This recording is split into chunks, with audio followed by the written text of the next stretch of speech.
September 2024. It started with whispers. Acres of American crops, worth billions, abandoned to rot as farm workers vanished and markets closed their doors. In a single year, over 400 million pounds of produce lay wasted, while cornfields blazed rust red and soybeans piled up with no way out. But if United States fields are overflowing with food, why are prices rising and shelves filling with imports? The true cause of this crisis is hidden in plain sight, and what you are about to discover could upend everything you think you know about where your food comes from. Cornfields across the Midwest in 2024 faced a threat that no amount of rain or sunshine could fix. Tar spot and southern rust, two aggressive fungal diseases, swept through Iowa, Nebraska, and beyond. For some growers, even the best fungicide program could not hold the line. In certain Iowa fields, yield monitors showed losses of 30 bushels an acre, each acre wiping out $120 in revenue at a cash price stuck near $4 a bushel. University Extension bulletins warned of new counties reporting southern rust for the first time, as the disease crept north and west, outpacing the reach of chemical controls. Farmers watched as entire sections of crop faded from green to brittle brown, long before the combines rolled. Satellite analyses confirmed what boots on the ground had already seen. Patches of healthy corn giving way to irregular rust-colored scars. Some fields left unharvested as the cost of another pass outweighed any hope of profit. In the farm ledger, red ink replaced black. Input prices, seed, fuel, and especially fungicide, doubled since 2020, but local elevators offered little relief. The global market shifted beneath the feet of United States producers. Brazil, buoyed by record harvests and a favorable currency, overtook the United States as the world's top corn exporter. Argentina followed close behind. Major buyers in Asia and the Middle East signed new contracts with South American suppliers, citing cleaner grain and lower prices. For American producers, the loss was not just in the field. It showed up in canceled export bookings, empty rail cars at the elevator, and a sense that the world was moving on without them. Soybean growers faced a parallel squeeze. As of September 2025, United States exporters reported only a fraction of normal sales, just 3 million metric tons committed for overseas shipment, a level that analysts warned could become reality if trade tensions persisted. Earlier in the year, new tariffs on United States soybeans triggered an abrupt halt in Chinese purchases, forcing mountains of beans into storage. Bins filled to capacity, and with each week of humid weather, more beans risked spoilage, heating, sweating, and slipping from prime export grade to feed. Farmers who had invested in next year's seed and fertilizer watched as global buyers turned to Brazil and Argentina, locking in long-term supply deals. The United States market, once a cornerstone of world trade, now faced the reality of being outcompeted and outpaced, not by drought or flood, but by disease, policy, and shifting alliances. At a tomato processing plant outside Stockton, the summer of 2025 brought a problem that could not be solved with more trucks or faster belts. Warehouse capacity filled up days ahead of schedule, leaving managers scrambling to triage incoming loads. On August 29th, plant logs recorded a full stop, all intake bays occupied, cold storage maxed out, and no room left for another ton.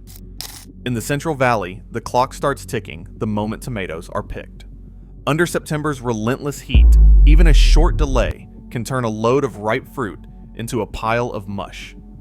By the 36-hour mark, tomatoes begin to lose firmness and color, prime sauce material slipping below processor specs. For growers, that window is non-negotiable. If the plant cannot take a load, the fruit sits in the field exposed to sun and spoilage.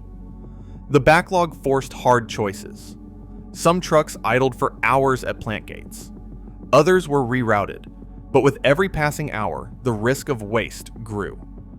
A processor manager reviewing intake logs noted that between September 2nd and September 5th, more than 2,000 tons of tomatoes were rejected or left uncollected. The loss was not just measured in dollars, but in the visible spread of rot across the rows. Once the fruit passed the quality threshold, it had to be dumped or disked under, no longer fit for paste, sauce, or even animal feed. While local warehouses turned away deliveries, import invoices told another story.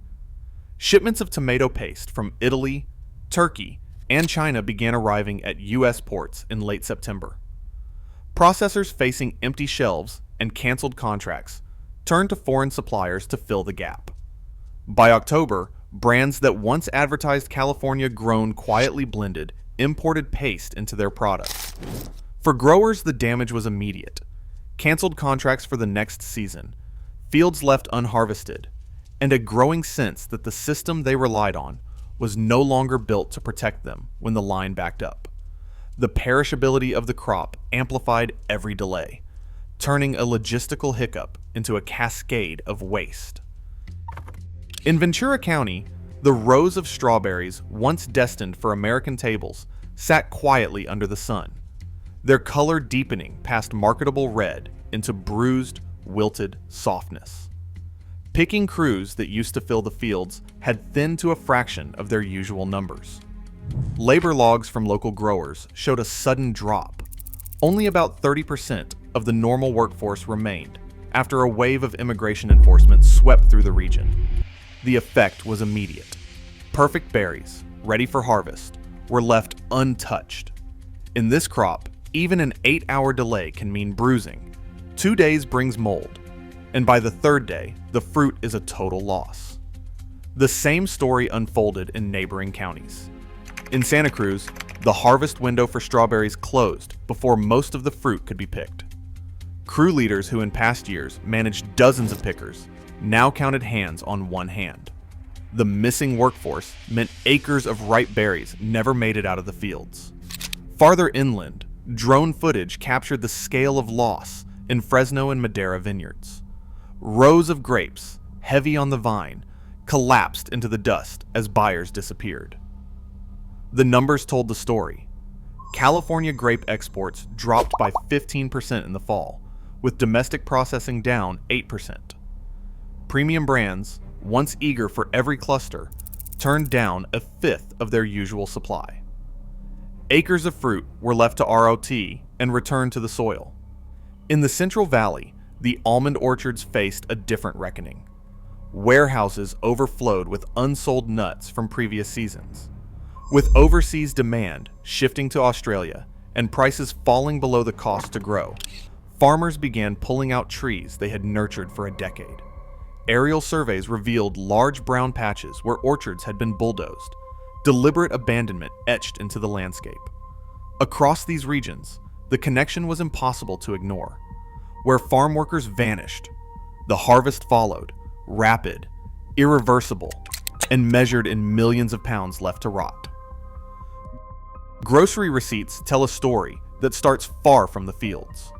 In 2025, the USDA projected food prices rising another 2.9% nationwide, with a further 2.2% hike already forecast for 2026.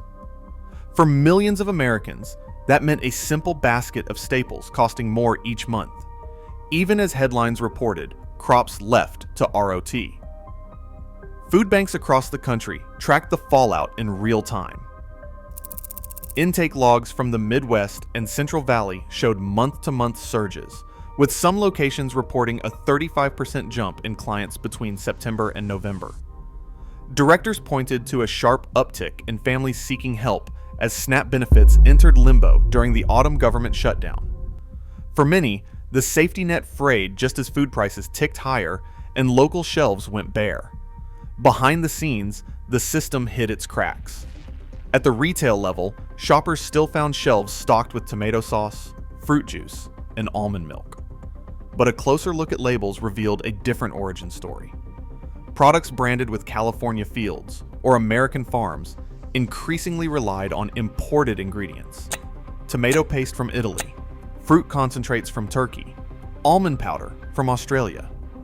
Under current regulations, brands could legally highlight domestic imagery while blending in foreign supply, leaving consumers in the dark about what actually filled their carts.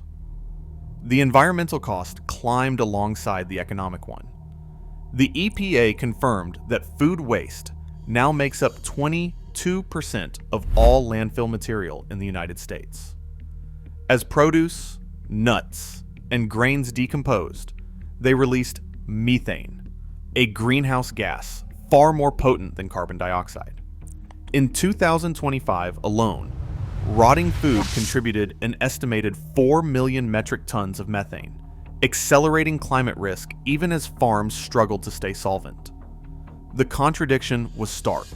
1 in 7 Americans faced food insecurity, while tens of millions of tons of edible food were dumped or left unpicked each year, worth an estimated $384 billion. The losses at the farm gate rippled outward, reshaping grocery bills, food bank lines, and even the air we breathe. Today, 1 in 7 Americans faces food insecurity, while billions in crops decay unseen. As foreign imports quietly fill our shelves, the illusion of abundance persists. The real crisis is not just what rots in our fields, it is how close we are to letting the system itself rot. What will we choose next?